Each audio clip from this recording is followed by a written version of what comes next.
funny to me how much time I lose just prepping to get ready to play. Yeah, so it's been an hour just kind of digging up images and stuff like that. Welcome back. We are back. When we last left our heroes, there was a lot of revelations. There was a lot of realization. Earl encountered some creatures that may in fact have been tied to the original like sort of exodus from our home galaxy and coming here to the Forge, all of that stuff, which is, obviously a lot. And these creatures, I just want to call out and commend everybody for the names that they came up on, like what to call these things, because some of it was just great. Nephilim obviously kind of presented itself. Sons of Anak, Angels and Demons, Night Lights. That was another good one. Actually, Dingo's had a really good one, and now I can't find it. Where the heck is that? Oh, Doulahan. Doulahan? Headless Horseman from Irish folklore, like Whisper from Will-O-Wisps. That's pretty cool. There's just a lot of good stuff here, but we're gonna initially go with Earl's really bad take on this. But in any case, just talking in general about this kind of stuff. So Earl encountered these things. Come to find out that really all the events that led up to his amnesia kind of predicated on an encounter here where a wraith, a wisp, possibly K, interacted with Meridian ships, the Zebulon Harding, possibly Freya's Wrath, during a big kind of conflict. And these ships were cast out into liminal space where these Nephilim, these Doulahan, were able to, let's say, compel the people that were directly involved in this, to which they said there were three: Earl, Arnav, pretty obvious, and then a third, as yet unidentified, although I have my suspicions, person, to essentially bring back to them the creatures that enabled the ship to do this jump, this long jump into liminal space. And do these big. We were looking at it from the point of view of like, hey, these things can make the ships jump further. That would be cool. Maybe we can work together and explore greater distances. And no, because if you do that, yeah, you're going to be immediately accessible to horrors from beyond space and time. That is a technological flaw in that particular technology design. So we're not going to do that, or at least we're going to try not to do that.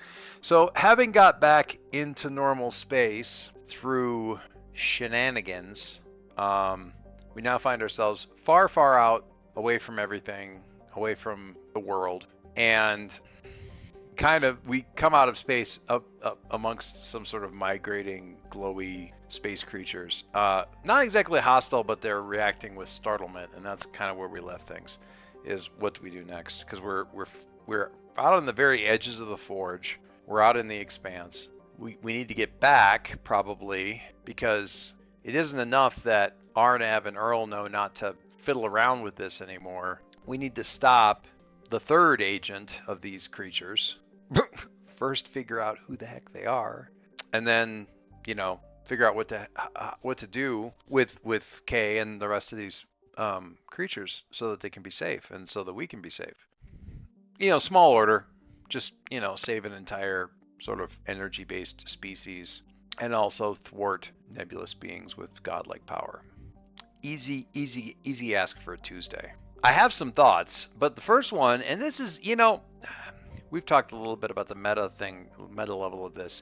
The difficulty, the challenge here is not any of that stuff. I've stranded myself way the hell out away from the edge of the Forge for story reasons, and I have been unexcited about coming back, not because there's lots of cool stuff to worry about, but I'm not thrilled about the trip back, story-wise.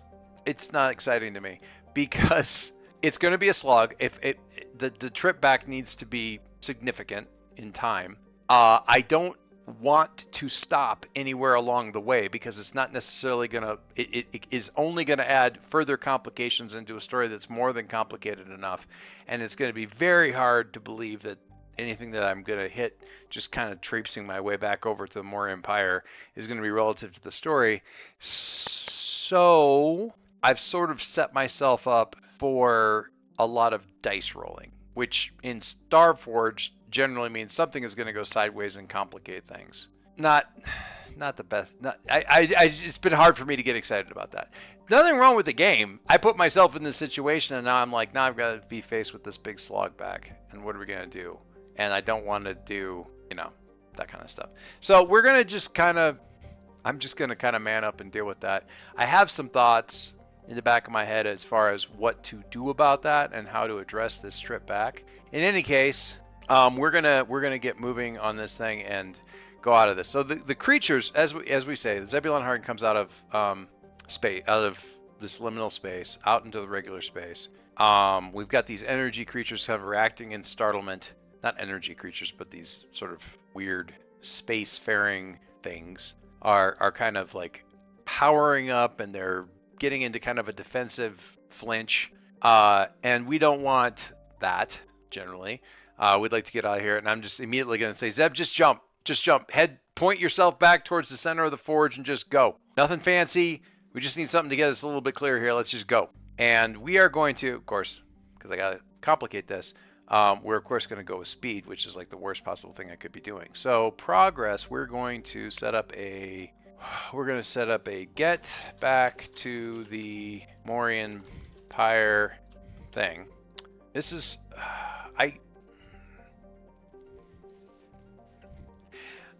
this is a Tolkien trap. This is a Tolkien trap. That's what this is. What's a Tolkien trap, Doyce? Okay, so in The Hobbit, towards the end, there's a dragon. You all may recall that. There's a dragon. And the problem with the dragon is that we've spent our time with 13 dwarves and a hobbit heading out to have a face-off with this dragon. And in the book, this is in the book, the dwarves never meet the dragon. Thorin never meets the dragon. There's no face-off, there's no exchange of words, battle of wits, nothing. The Hobbit does, who had no history with him whatsoever. He has a bit of a, flirtation. That's not the right word, but, thing. He has an exchange with the dragon, but that's it.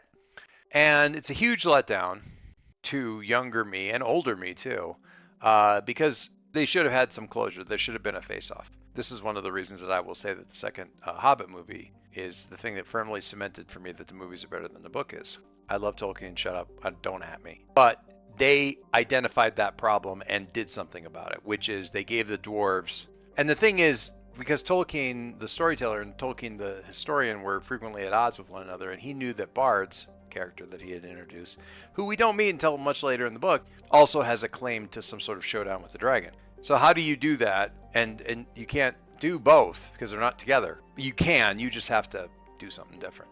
And it's a very dwarven way in the movies that they manage to face off against the dragon. I like it. He's literally standing on the shoulders of his ancestors and facing off against the dragon with all of their amassed gold. It's a very dwarvish showdown of forges and fire and molten metal and gold and the ancestors of the dwarves and mechanical trickery and all kinds of stuff. And it's just a very, it plays like an amusement park sort of action scene, but in reality what it is nicely symbolic, and I like it. I like the character that they added in Mirkwood, because she talks about the stars and how that starlight is the best light, and also I like a lot of stuff about The Hobbit. Tangent. I'm going to leave it in. Deal with it. But I'm Tolkien trapped here, because in the same way that the historian Tolkien and the storyteller Tolkien were at odds and made bad story choices, GM me and storyteller me are a bit at odds, because if I did this massive jump that threw me out to the edge of the Morien Pyre, or not to the edge of the Morien Pyre, the edge of the forge, it's not just a little troublesome trip to get back. It's not just a little dangerous trip to get back. It's formidable. That's a formidable hike to get back to the thing, which sucks because it means that I'm going to be doing like a whole bunch of undertaken expedition rolls to get back. So GM me says, man, that's just what makes sense. It is. But I don't necessarily. But at the same time, storytelling me is like, but dude, we already talked about what the slog this is going to be. Let us see how we do with that. Anyway, so get back to the Morien Pyre. That's our first thing. Our first deal that we're going to do is a move. We're going to undertake an expedition.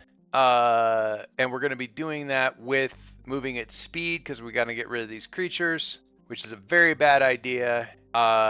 Do I have anything that can help with this under my assets? Let us find out. That's for exploring a waypoint. No. No, I don't. No, I don't. But I do have Arnav along, and he's a scout. Ooh, better yet, I have K, and they're technically they give me. What is their thing? It's Explorer or something like that. Where are my connections? Where are you, K? You are a guide. A guide. Between those two, I'm gonna take a +2. I feel like there's some move that I'm not gonna go look it up, but Sean did something more clear in the seafaring expansion that he's working on right now to kind of like specifically cap how many pluses you can add to your roll. So basically it's not much more than not more than +4, which is fine. I'm in no danger of that for this one because my edge is terrible. So we're gonna undertake an expedition. We're gonna move at speed, but we are gonna take 2 for between Arnav and K, at least having some idea where the heck we're going. Let's find out what happened from that. All right. That's great. Strong hit. Strong hit. Undertake an expedition. Trailblazing a route. Strong hit. You reach a waypoint. Envision the location and mark progress according to the rank of the expedition. Cool. We're going to mark. That's just one singular solitary box. And we are going to... You know what? I just had a thought. GM me's brain is having a think. All right, so we're going to go in here and we are going to do this move. Let's look at the oracles real quick and see where we landed. Let's give ourselves some space encounters. A stellar space sighting. We are out in the expanse still. Debris field, a creature boneyard. I'm just going to go with the debris field. We've had a lot of boneyards. I don't necessarily need to do that. Oh, no, we're not going to do that. So debris field, and is there any stellar object nearby? Actually, let's do an oracle first. Is it, we'll say it's 50-50 that this is anywhere near. Yes, there is okay, so there is a stellar object nearby. It's a burning yellow star with a debris field. We're near there. And we are going to, all right, cool. Excellent job, everybody. That was a great jump. Zeb, fantastic. Thanks for getting us out of that kind of messy landing situation. You are a champ as always. Let's line up the next one and just keep going. We got many miles to go before we sleep on this one. And Earl's just really kind of staying fixated on this. Just kind of thinking there, and Zeb says something about, just starting calculating. And the camera will do one of those, the shift focus thing where the person that's in the foreground is in focus, and then it shifts the focus so that the person that's in the foreground goes like all fuzzy and out of focus, and somebody who's been standing in the background that's just sort of a blur suddenly is in focus. We see that with Fidget, right? Earl, do you have a minute? Yeah, sure. Let's, yeah. We've got, where's the map of the ship? I love getting into these kind of particulars. I'm not even being sarcastic about that. It's actually kind of fun. So, yeah, from over, okay, here we go. The bridge and Captain Cernal Helm, co-pilot navigation comms. Let's go back in this briefing room, right back here. Top level, kind of on top, a little bit out of the way, not a huge deal. And what possibly could Fidget want? So, what we're going to do here, Fidget is a connection. I want an oracle for this. Revealed character aspect, bitter, cool. Feel like there should be, no there is, travel to a place. Okay, so she's bitter, she wants to travel to a place. Okay. So I get back there, I'm not happy about this, Earl's not looking forward to this, and she's just like, what are we doing? Oh, trying to get back to the Morien Pyre, right. But what are we doing when we get back? Where are we going? Haven't exactly nailed that down yet. Got a lot of things that we need to do. Yeah, we got things we need to do. Where are we going? What are we going to do? Who are we going back to? I feel like you've got an answer to this that you're asking. You're asking me the question, but you're the one with the answer. Well, I don't know. We had a place to go. We were almost there. We were right outside of the station at LaGrange. The people that you had agreed and swore on iron to work with and bring Arnav back to them, and you took off. So are you going back there? Because there's a lot of explaining to do there. Are you going back to Meridian and that complete shit show? I don't know. Are you going to go hide on Glimmer some more? Now that is hardly what I've ever been able to do. I've rarely been able to stay more than... What are you going to do, Earl? What is the plan? Other than just get back there and see how much more muck you can stir up. This is intensely unfair because I am fairly certain that when we were about to wind up this little test run, you knew that something was going to happen, and you hadn't told me any of it. So all I had to go with was my old friend who just asked me for one thing, and I could have answered that a little bit more clearly if I'd have had more information, which it seems like you had. So what's the story, Fidget? Don't, Alexis. What's the story? So I'm going to do well, there's a couple things here I'm going to do. But the first thing I'm going to do is a compel as we're doing this. And we feel like while this whole thing is going on, we see the ship, Arnav kind of glancing over his shoulder back there and several times. And Zeb maybe saying, are you concerned about, do you want to go back? No, I don't. No, I don't. I don't want to go back there. All right. Do you think it's all right if we enter the next drift? Yeah, long way to go. There's no reason to wait for them. This could go on for a while. And we see the ship jump. Meanwhile, I'm doing a different move. I'm going to compel. I think I'm going to compel Fidget. Try to persuade someone or make them an offer. Envision your approach. Charm, pacify, encourage, or barter. I still feel like it's hard. I'm not threatening her. I'm not lying to her. So I still feel like it's a charm, pacify. It's a heart-based whatever. If the verb isn't quite the perfect matchup, I still feel like it's a heart thing. I don't get any bonus just because they're a bond, unfortunately. But that's fine. So we're gonna roll that and see what we get on that. That is a strong hit. Sweet. I'm gonna go with that. So on a strong hit, they'll do what you want or agree to your conditions. Take +1 momentum. They'll do what you want or agree to your conditions. Okay. Now the other thing that I'm going to do here, because I don't want to just roll Undertaking Expedition over and over and over again, is I am going to tie a series of contests, not skill checks, contests to our progress. We've seen Undertaking Expedition dozens of times, if not over 100 times over the course of this game. I don't need to see it again. I don't need it that bad, and it's not critical to this junction. So, storyteller / GM person, how do you get this progress, keeping up some tension, making it interesting, making it different, and this is key, keeping the focus on all the drama that we've already introduced into the game? What do? Well, you take it away from that skill check. And I would like it to still be something that kind of makes sense. I'm not going to do a Undertake the Expedition using heart. So I'm going to do my compel roll or whatever, but this is just the thing, the conflict, the hurdle that I have to overcome in this phase of the trip. There's a lot of stuff to unpack here that we all have to kind of sort out, all the personal things and things of that nature. So let's just use those skill rolls, right? Those checks. So that's fine. Strong hit. They'll do what you want. Agree to your conditions. Take +1 momentum. And I am also going to mark progress on our getting back to the Morien Pyre as we do all this thing. So what's Fidget going to say here?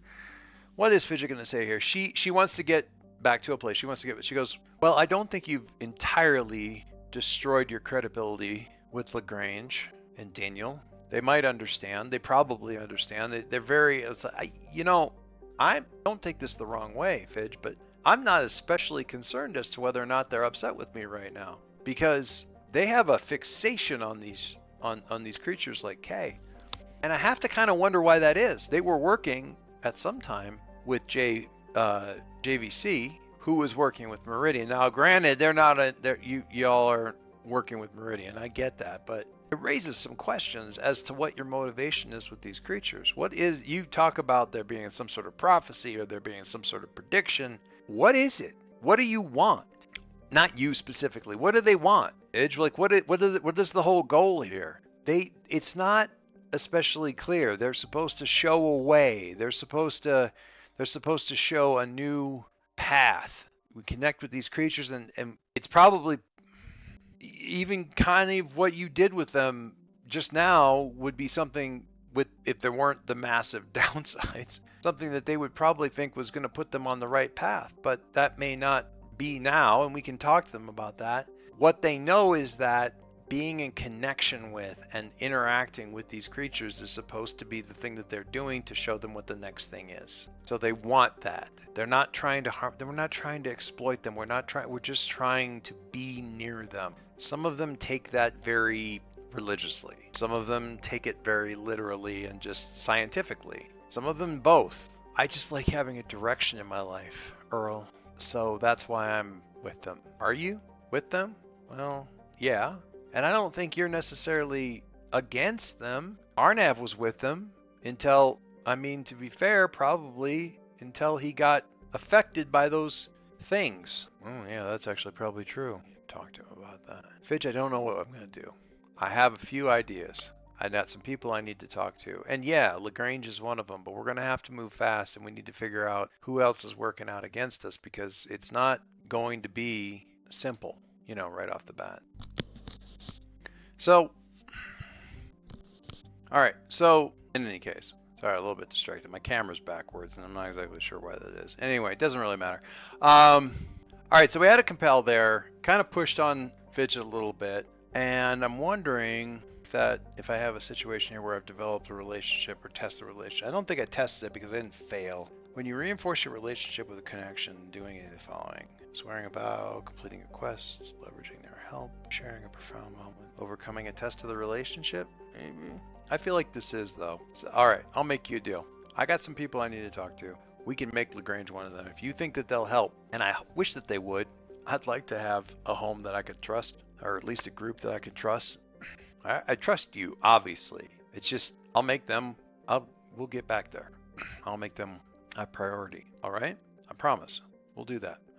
All right, but but we got a lot to sort out. I promise we'll get there. I promise. All right. And I'm gonna so if you already share a bond with the connection, roll their rank to learn the impact on your legacy. So I'm going to roll, what's a connection with Fidge? I feel like she's troublesome. She's just troublesome. Yeah, she's troublesome. So I roll +1, develop your relationship. Troublesome is +1. Okay, so it's funny I can't do a roll there. Okay, so I'm just gonna roll my something +1, whatever that is. Let's go with iron. Whatever. I never roll iron. Roll +1 for the treasure. It's a weak hit. Okay, so with momentum it's a weak hit. Maybe this isn't going to build up anything. Let's go back to the move and find out what it says. So roll plus they're troublesome. On a strong hit, you mark 2 ticks on your bonds. Strong hit with a match. On a weak hit, take +2 momentum. On a miss, take no lasting benefit. That's fine. It wasn't like this great moving thing forward. This is what it is. I promise I'm going to do what she asks. We'll do what she asks. We're not quite there yet. That's fine. I like that. You okay? Yeah, we're okay. We're okay. I'm still got mad in me, so I'm gonna go get rid of that. I'll talk to you later. Sure we're okay? Yes, we're fine. Don't make me mad again. I'm like, all right. Fine. Got mad in me. All right.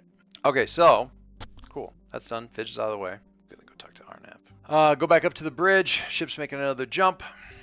And yeah, we're probably still in the second drift. So kind of come up here, come up alongside. He goes and Fidge, and he's like, well, that sounds interesting. Yeah, she's got her reasons to be upset. She's with LaGrange, you know. Yeah. So are you, I guess. They had a legitimate reason for coming after somebody who'd been working with them for years and suddenly decided not to, even though they were a loyal member of their organization. Who suddenly went rogue for no apparent reason. Do you have any guesses why that might be right now? Possibly something that happened that might have affected your behavior and judgment? Yeah, possibly. Yeah, possibly. Do you still feel that? Is there any kind of compulsion there? Because I talked to them. You didn't. I don't know if that matters. Is it enough to know that what are you trying to say? Well, we know that they did something to kind of have us working for them in the background, but does knowing mean that we're not still, maybe we think we're working against them, we're just doing what they want? I don't think it's going to work like that. You don't? No. I hope it doesn't. Well, I mean, what do you think? How does it feel? Does it feel... Are we talking about our feelings right now? No, dude, will you shut up? I feel clearer, all right? I feel like they didn't have a chance to reset us. And we did what they asked. We got there. That was all they'd ever wanted. Sorry about that, by the way.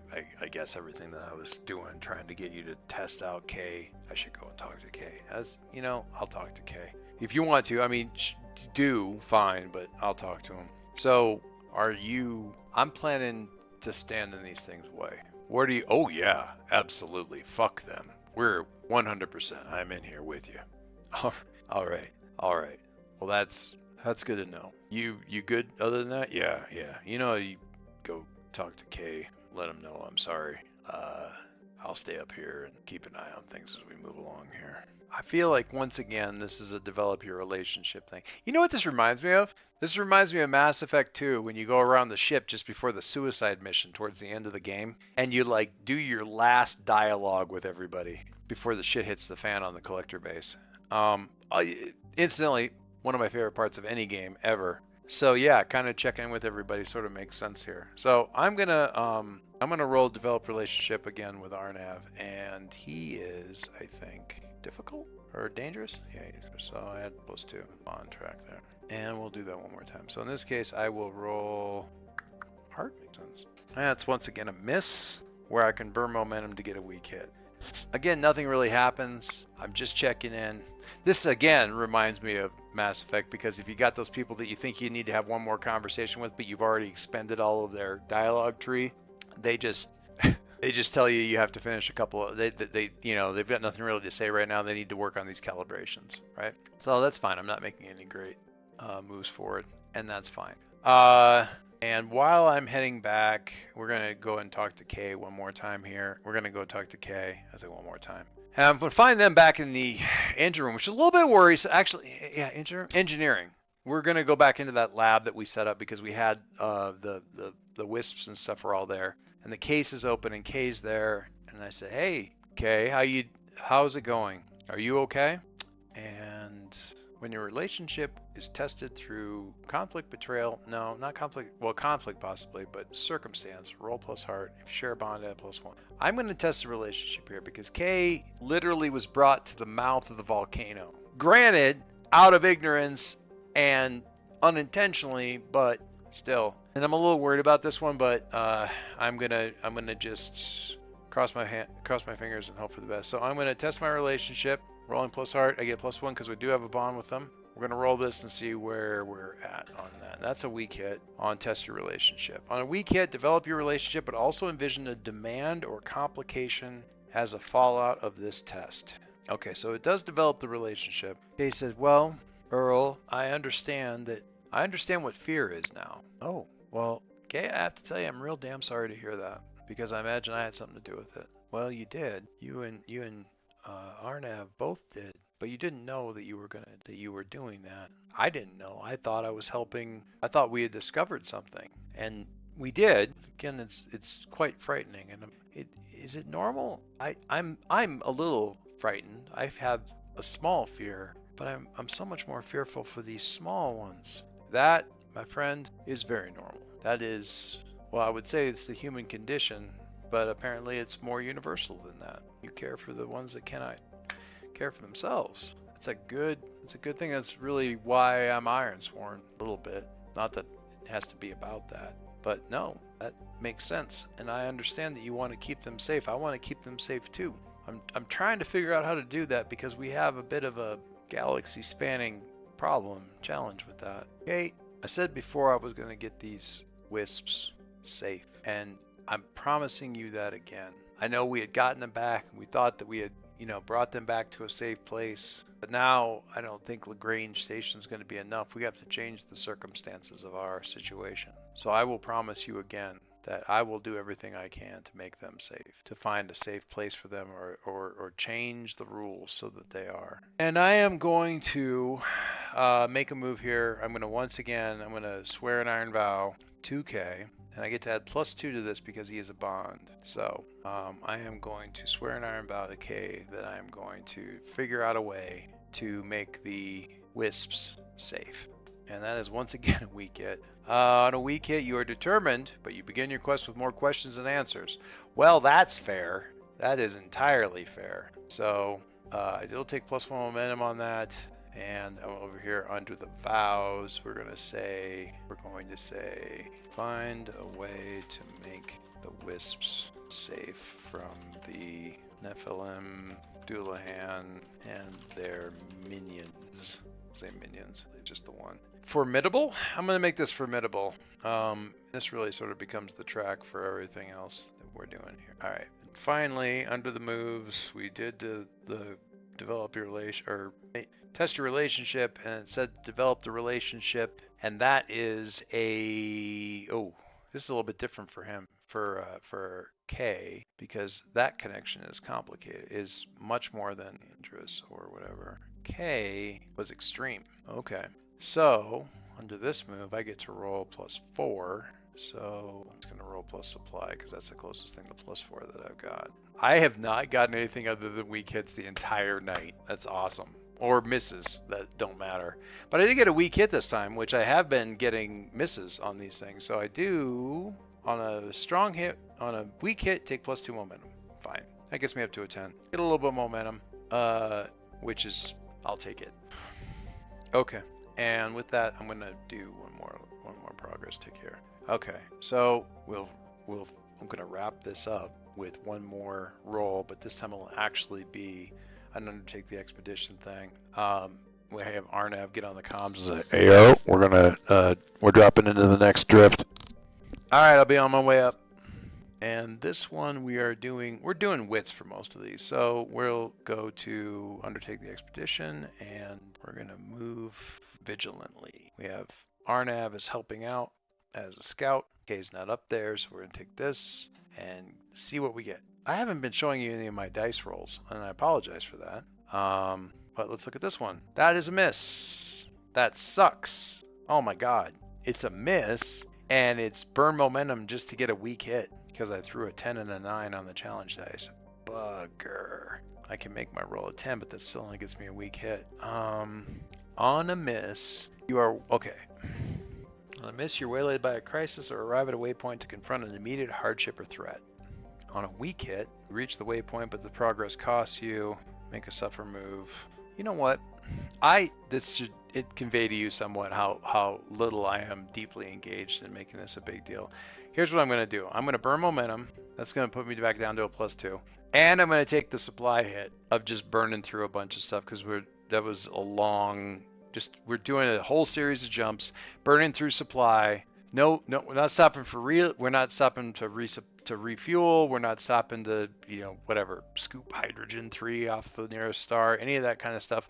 We're just going as hard and fast as we can, and it's exhausting and it's tiring. And we're going to get kind of for those of you who ever played Eve, there was a fan series called Clear Skies that happened that some people made using a combination of the models from Half-Life and for the actual characters. They did some great voice acting, and then the ships from Eve, and it was set in Eve, but it wasn't really an Eve story. It kind of was, but not really.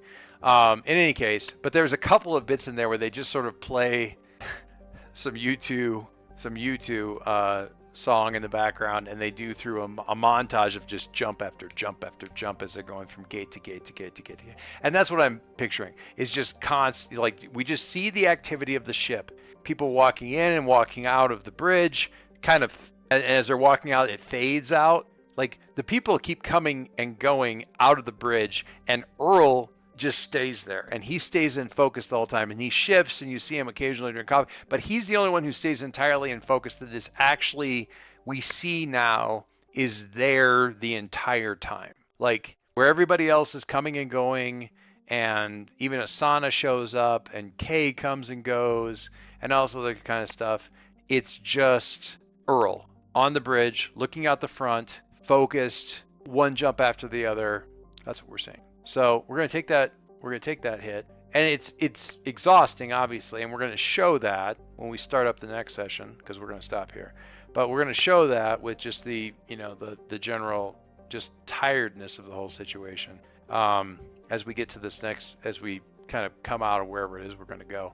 But yeah, there are times where I just don't feel like engaging in the unexpected twist. So that's what this is. I'm going to burn a lot of momentum and some supply and leave myself a little bit rough when we actually get back to the proper forge, back to Morien Pyre. And that's fine. We'll figure that out. I actually kind of like how this felt. So we're getting back. We're setting up. We are touching base with everybody in the ship. And next time, hopefully we get back to Morien Pyre and we have a conversation with a couple of folks that I haven't talked to in a while, that I kind of feel like I need to talk to. Need to ask some people for some help. Because when you know where there's a small fleet of Ironsworn around and you need some help, maybe you should go and talk to him. Everybody, thanks so much. Sorry for the delay on this. We're going to keep moving on this. Wanted to do some more this weekend, but my parents are in town. My family's in town. Not just my parents. My family's in town to see my daughter graduate.